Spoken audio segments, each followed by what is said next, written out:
We're now moving to questions to the Prime Minister, and we're now going to start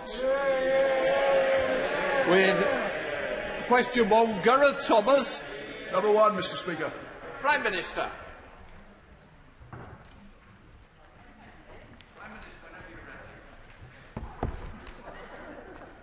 Thank you, Mr. Speaker.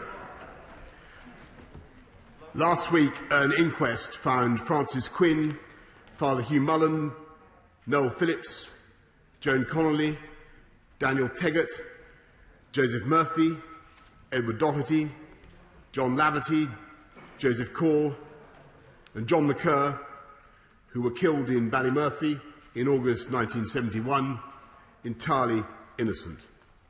On behalf of successive governments and to put on the record in this House, I would like to say sorry to their families for how the investigations were handled and for the pain they've endured since their campaign began almost 5 decades ago. No apology, Mr. Speaker, can lessen their lasting pain. I hope they may take some comfort in the answers they have secured and in knowing that this has renewed the government's determination to ensure in future that other families can find answers with less distress and delay. Mr. Speaker, this morning I had meetings with ministerial colleagues and others. In addition to my duties in this House, I shall have further such meetings later today. Good. Mr. Speaker, I strongly associate myself with the earlier part of the comments that the Prime Minister made. Can I raise something slightly different, though? It's nearly 4 years since the Grenfell Tower tragedy claimed some 72 lives. Yet hundreds of thousands of families still live in unsafe, unsellable homes, and many leaseholders face crippling debts through no fault of their own. Trident Point, Pearmain House, Amber Court, all in my constituency. Given this was the biggest building scandal in modern UK history, why did the Prime Minister order his MPs to vote down our efforts yesterday to get this scandal sorted once and for all? Prime Minister. Mr. Speaker, I in no way underestimate the suffering of those who, the victims of Grenfell, and also those whose buildings, whose homes have been prejudiced by the spectre of unsafe materials. And that's why we provided an unprecedented £5 billion of investment. And I can tell him also that the most dangerous cladding is already gone or is going from all high-rise buildings, and we certainly agree that leaseholders should be protected from remediation costs, and people in high-rise buildings will pay nothing to replace their unsafe cladding. Mr. Speaker, the Prime Minister will understand that Havering, just like Hillingdon, is located on the outskirts of London and has very different needs and aspirations from those in the core area of the city. My borough still prides itself as part of Essex, and I know that his does as part of historic Middlesex.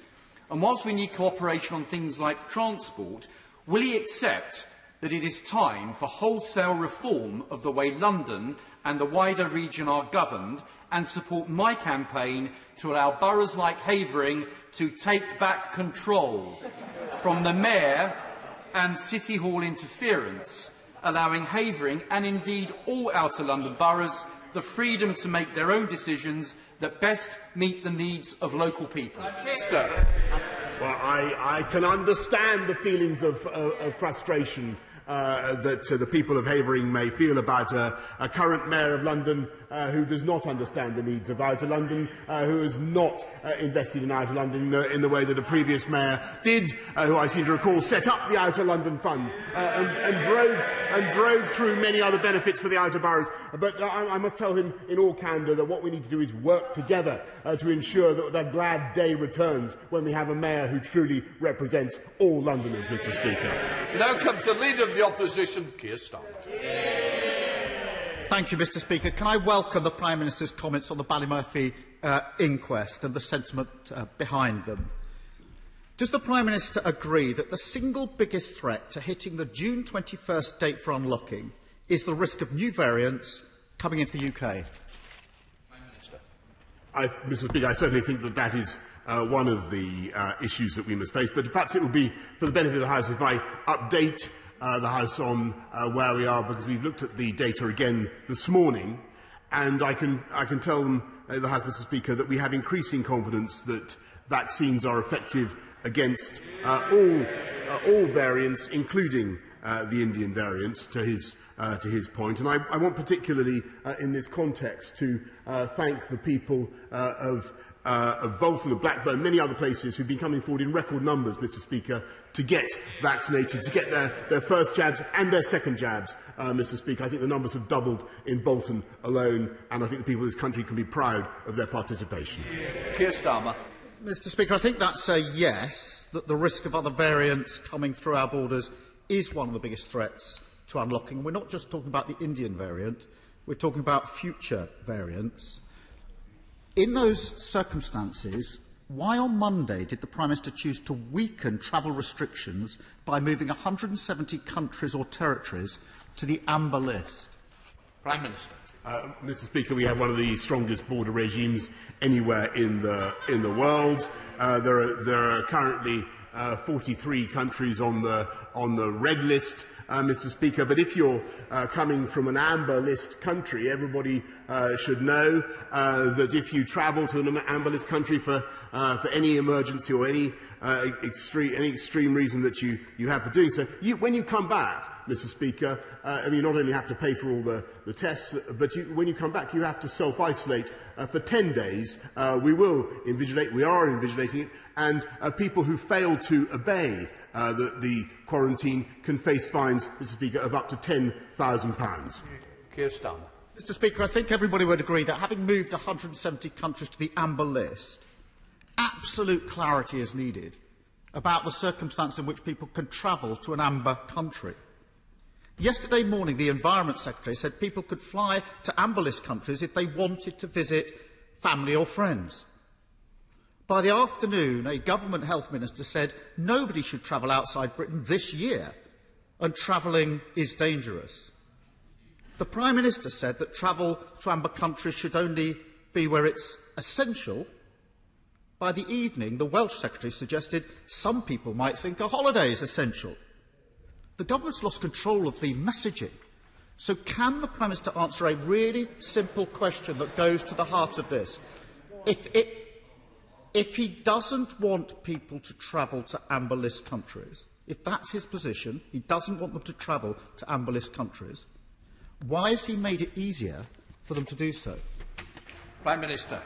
Mr. Speaker, I think that after more than a year of this, I think that the Honourable Gentleman would understand that what the public would like to see is some effort to back up what the government is saying, to deliver clarity of messages. And on his point about legal bans, as he knows, we're trying to move away from endlessly legislating for everything and to rely on guidance and asking people to do the right thing. And it is very, very clear, Mr. Speaker, you should not be going to an amber list country except for some extreme circumstance, such as the serious illness of a family member. You should not be going to an amber list country on holiday, Mr. Speaker. I can imagine he wants to take a holiday, but you should not be going to an amber list country on holiday, Mr. Speaker. And if you do go to an amber list country, then, as I say, we will enforce the 10-day quarantine period, and if you break the rules, you face very substantial fines. Keir Starmer. Mr. Speaker, that completely swerves the question. The point was, if it's only in extreme circumstances, the Prime Minister's word, why make it easier to go? If it's extreme circumstances, why make it easier to go? And, Mr. Speaker, let's test it by looking at the consequences. Since the government loosened travel restrictions, 150 flights a day are going to amber list countries, and travel agents are reporting surges in holiday bookings to those countries. Prime Minister, this isn't just a coincidence. It's because of the messaging. So can the Prime Minister tell the House how many people are now travelling to and from Britain from amber list countries every day? Prime Minister. Well, I can tell the House, Mr. Speaker, is that there has been a 95% reduction in travel of any kind to and from this country, and that is exactly what you would expect in the circumstances of this pandemic. There are 43 countries on the red list, and if you come back from one of those countries, you have to go immediately into hotel quarantine. And the reason that we're able to move forward in the way that we have is because, as I have told the House repeatedly, we are continuing with the fastest vaccination rollout, I think, just about anywhere in Europe. And as of today, 70%, Mr. Speaker, of the adults in this country have been vaccinated. And I think that is a fantastic achievement, and that is enabling us to make the progress that we are. Keir Starmer. That's an I don't know. And the suggestion that in the last few days there has been a 95% drop-off in travel to amber-list countries, Prime Minister, I don't think holds water. And I'm trying to understand the logic of the government's position. We know that new variants are the single biggest risk to unlocking. We know that the government doesn't think people should travel to amber-list countries, save in extreme circumstances. But the government's made it easier to do so. The messaging is confused and contradictory, and as a result, Prime Minister, this week, many people are now travelling to amber-list countries, but the government can't say how many or when. Mr. Speaker, we're an island nation. We have the power to stop this. Why doesn't the Prime Minister drop this hopeless system, get control of our borders, and introduce a proper system that can protect against the threat of future variants of the virus? Prime Minister. Actually, Mr. Speaker, I think what would be helpful, I've set out the position about amber-list countries, I think, very clearly, at least twice. Wouldn't it be great, Mr. Speaker, to hear the right honourable gentleman to backing it up for a change, using what authority he possesses to convey the message to the rest of the country? Actually, Mr. Speaker, when you look at the Labour position on borders, it's hopelessly confused. Last night, I think the Shadow Home Secretary has said that they wanted to cut this country off from the rest of the world, Mr. Speaker. Pause all travel, even though 75% of our medicines and 50% of our food actually come from abroad, Mr. Speaker. And it was only recently that he was saying that quarantine was a blunt instrument and he'd rather see alternatives. Keir Starmer. Mr. Speaker, the Prime Minister is just wrong again. We've called for a blanket hotel quarantine for months. I raised it here 3 times at Prime Minister's questions. The government ignored it every time, and look where we are now, talking about the Indian variant. Mr. Speaker, the Prime Minister's former adviser had this one right. He said the government's border policy was a joke. Our borders have been wide out open pretty well throughout the pandemic. There was no hotel quarantine system in place until February this year, but that's not true. Flights are still coming in from India, and even as the variant is spreading, the Prime Minister decides now is the time to weaken the system even more. It's ridiculous. Finally, Mr. Speaker, I want to raise the appalling rise in anti-Semitism in the last week, and the attacks and the violence we've seen. On Saturday, a rabbi in Chigwell was hospitalised after being attacked outside his synagogue. Many of us will have seen the appalling incident in Golders Green, and the Community Security Trust report a 500% rise in anti-Semitic incidents since the outbreak of violence in Gaza and Israel. Now, I know the government is working on this, and both the Prime Minister and I have condemned these anti-Semitic attacks and violence. But we will all know across this House that Jewish communities remain very anxious. So what more does the Prime Minister think can be done to provide the extra support and protection needed to reassure Jewish communities at this really very difficult time? Prime Minister. Well, Mr. Speaker, I share his horror at the outbreak of anti-Semitic incidents, and the government has conveyed that message loud and clear to those who are responsible for enforcing the law against hate crime of that kind. But obviously we will continue to work and to support the Jewish community in any way that we can, particularly working with the Community Safety Trust, who do an absolutely outstanding job, in my view, but also showing as a country and as a society that we will call this out at every stage, Mr. Speaker. We will not let it take root. We will not allow it to grow and fester. And in welcoming his remarks, I may say I think it's one of the most important changes of attitude, or U-turns, I should say, that I've seen from the Labour Party in recent times. And I'm delighted. I'm delighted that he's taking that attitude. I'm delighted that he's taking that attitude now. But I think what this country wants to see, Mr. Speaker, is a government that gets on with delivering on the people's priorities, making everybody safe. And it might have been a good thing, Mr. Speaker, if he had voted and he's got his party to vote for tougher sentences against serious and violent sexual offenders, to say nothing of people who commit hate crime. I think, in fairness, this House is very united and will remain united. And, of course, we do support the CST. Let's come to Mary Robinson. Thank you, Mr. Speaker. My second AstraZeneca jab reinforced my confidence, not only in normal life resuming, but also in the future of our life science industry. In Cheadle and across South Manchester and the Cheshire Life Science Corridor, investment in R&D and innovation will bring high-skilled, well-paid jobs. Will the Prime Minister join me in recognising and endorsing the work of our northern universities, NHS trusts and life science sector, who, together with the Northern Health Science Alliance, are piloting health tech initiatives which will take us forward from jabs to jobs? Yes. Prime Minister.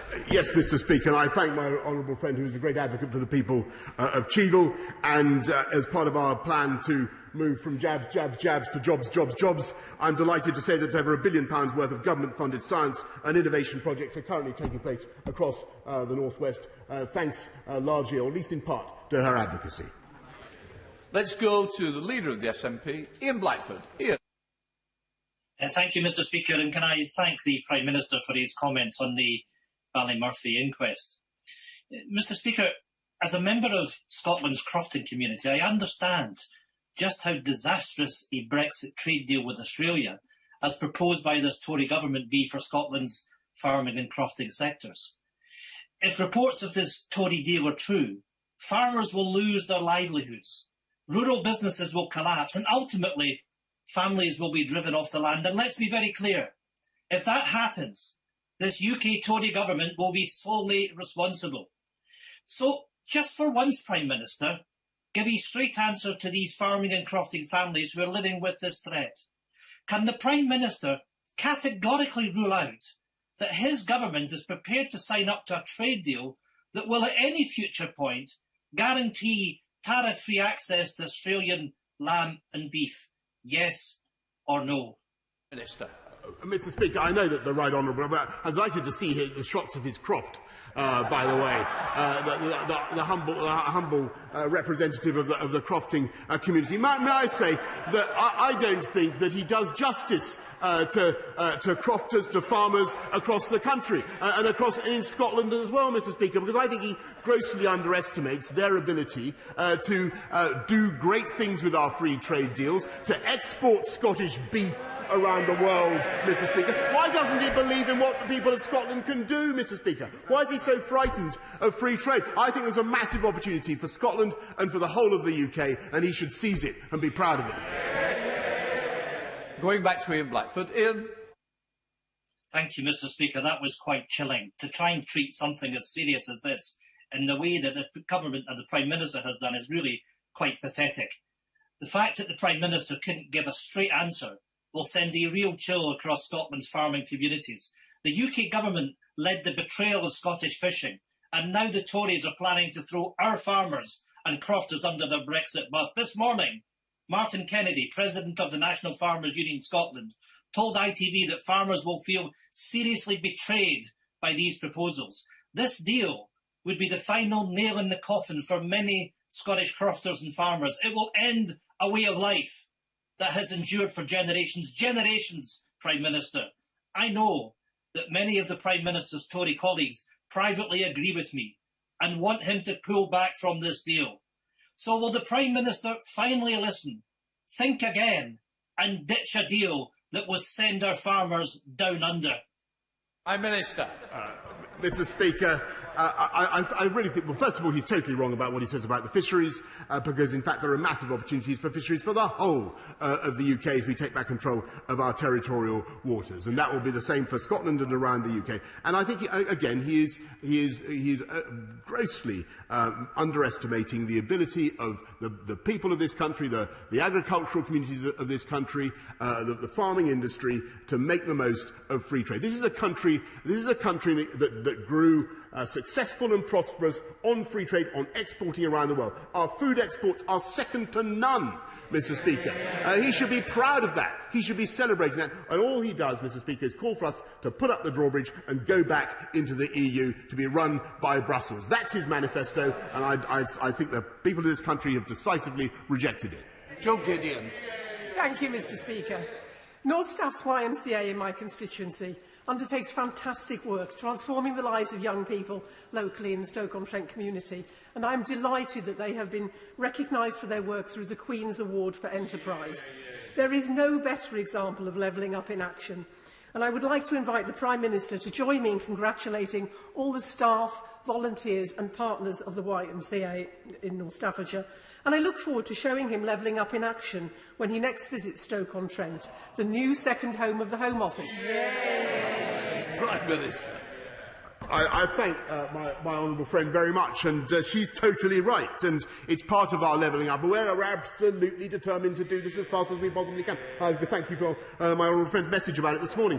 We are sending not just back offices, Mr. Speaker, but some of the most important departments of state will be run from around our great cities and towns in the whole of the UK, and I believe that will have a dramatic effect on levelling up across the UK. And I'm thankful to her for her question.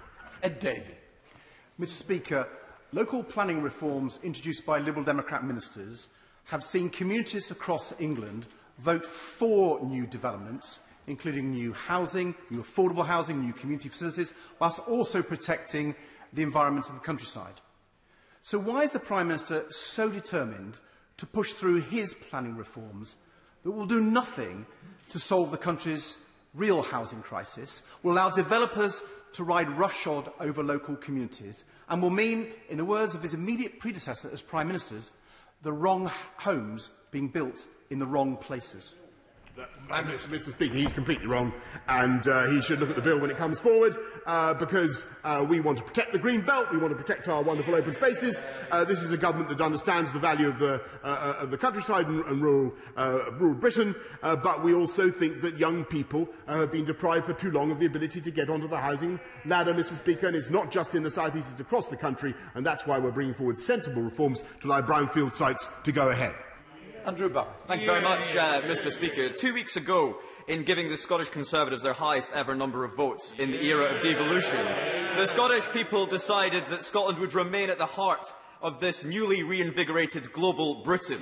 So with that in mind, would the Prime Minister accept my invitation to Stonehaven in my constituency to come and plant one of 120 cherry blossom trees donated by the Sakura Cherry Blossom Tree Trust to celebrate the deep and growing links between our country and that other great trading nation, Japan? Prime Minister. Yes, Mr. Speaker, and I think that such a gesture would be the cherry on the cake of the free trade deal that we've already done. Howell Williams. Thank you, Mr. Speaker. In 2019, before visiting Wales, the Prime Minister said, "I will always back Britain's great farmers." Now it looks as if he's backing Australia's farmers instead. So will he today keep to his word, really back Welsh farmers and permanently roll out tariff-free access for Australian lamb and beef imports?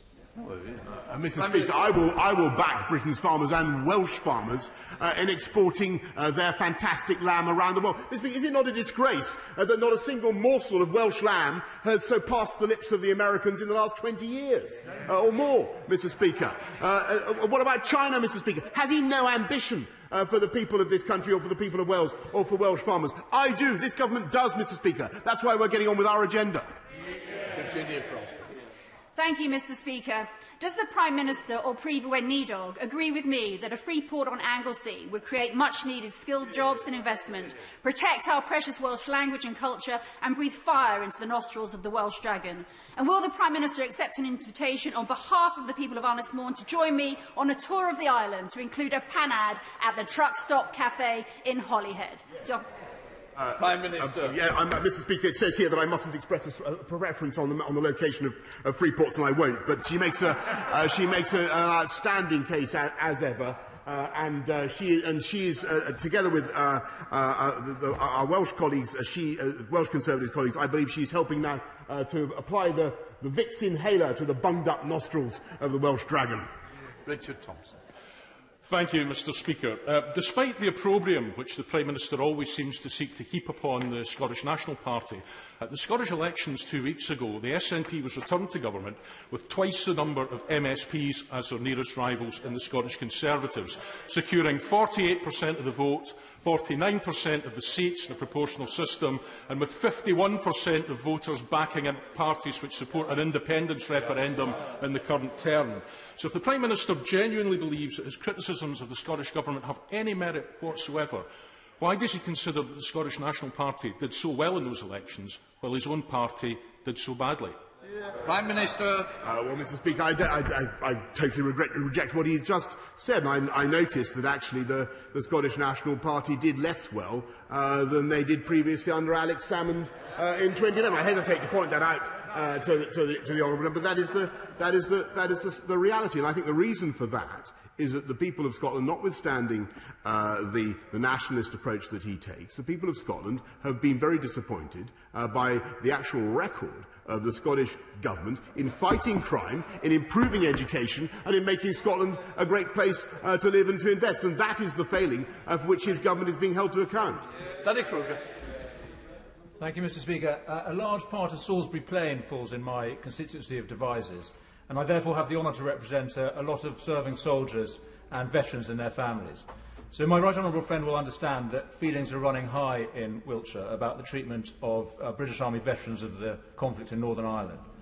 Can he assure me that legislation will be brought forward in this session to protect veterans from further prosecutions or investigations unless compelling new evidence is brought forward? Prime Minister. Mr Speaker, the House will have understood from my opening apology how difficult, how complex and how fraught these issues are. But we are committed to introduce legislation in this session to address the legacy of the Troubles in Northern Ireland and to introducing a fair package for veterans as well, and to protect them, as I've said many times before, from unfair, vexatious litigation when no new evidence has been brought forward. Gerald Jones. Thank you, Mr Speaker. There were no new measures in the Queen's speech to tackle youth unemployment. There are over 500,000 unemployed young people in this country, yet the government's flagship youth unemployment scheme is nowhere near sufficient, only helping around 1 in 25 young people. I and my honourable friend for Blaenau Gwent have already requested a meeting with the Minister to discuss local concerns from training providers and local businesses. So could I ask the Prime Minister what exactly he is going to do to address this and to safeguard the future of a generation of young people in this country? We're putting very quickly, Mr Speaker, we're putting £2 billion into the Kickstart programme for 18 to 24-year-olds and investing massively in the Restart programme for those who've been longer out of work.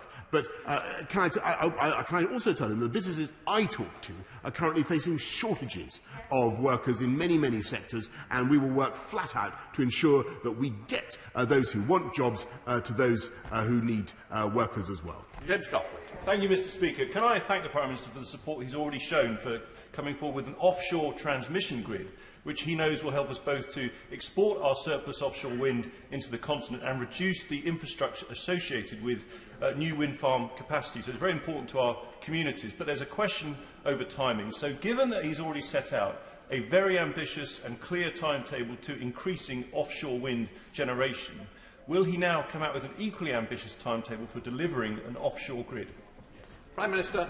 My honourable friend is spot on in what he says about the need for an offshore grid as well as building the fantastic windmills. It's vital that we bring the energy onshore in a way that is has minimal disruption for local communities and enables us to maximise efficiency.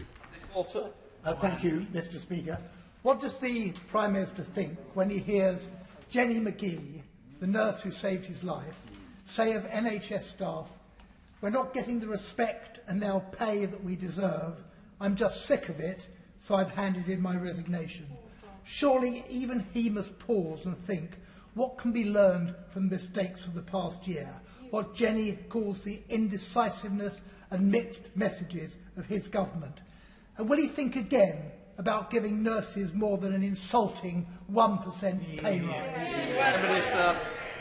Mr. Speaker, I think the whole House acknowledges our collective debt to the nurses of the NHS, and I certainly acknowledge my own huge personal debt. And that's why, of all the professions in this country, Mr. Speaker, in very, very tough times, we have asked the Public Sector Pay Review Board to look at an increase in pay for nurses, but in the meantime we have increased starting salary for nurses by 12.8%. We have put in the bursary worth £5,000. We've restored that, Mr. Speaker, as well as £3,000 for extra help. But above all, Mr. Speaker, to all nurses, and I know what a tough year they have had. I know how hard it has been on the front line coping with this pandemic. We have done what I think is the most important thing of all, and that is to recruit many more nurses. There are now about 11,000 more nurses in the NHS today than there were this time last year, and there are 60,000 more, Mr. Speaker, in training, and we are on target to reach our target of 50,000 more nurses in the NHS.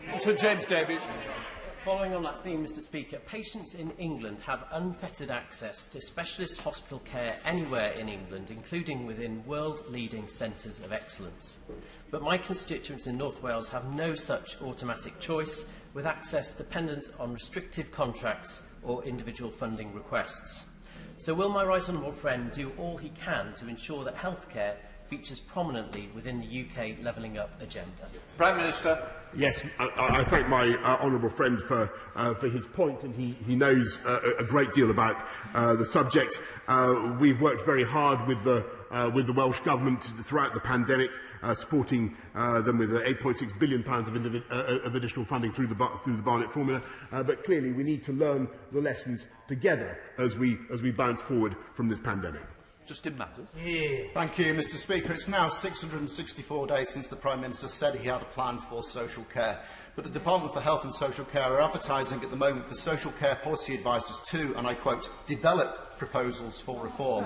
Why do that if there is a plan already? Every day more people lose their life savings to pay huge social care costs, and we can't even get a straight answer as to whether the government have a plan to fix social care. Never mind find out what it actually is. So just tell us, Prime Minister, do you have a plan, yes or no? Mr. Speaker, yes is the answer, but I mean, the Labour Party junked it in 1990. This is something that for decades politicians have failed to address. 1999, Labour failed to address the plan. They had 13 years in government, Mr. Speaker. I think it was 13 unlucky years for this country. They didn't do it. And this government is going to tackle it. This government is finally going to address the issue of social care. And if they want to support it with their customary doughty resolve, Mr. Speaker, if they want to support it without wibble-wobbling from one week to the next in whatever their policy is, then without changing like weather vanes, which is what they normally do, if they want to support it, if they want to back it, then I'm all ears, Mr. Speaker.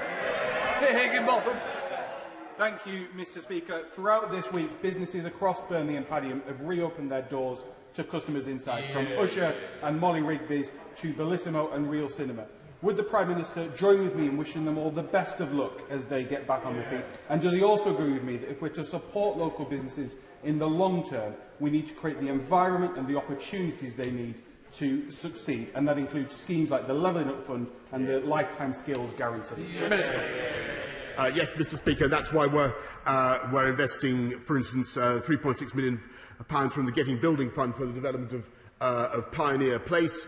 Burnley will also benefit from our High Streets Task Force. But what Burnley and towns across the country need more than anything else is passionate leadership, such as my honourable friend shows in championing their localities and getting the right investment in.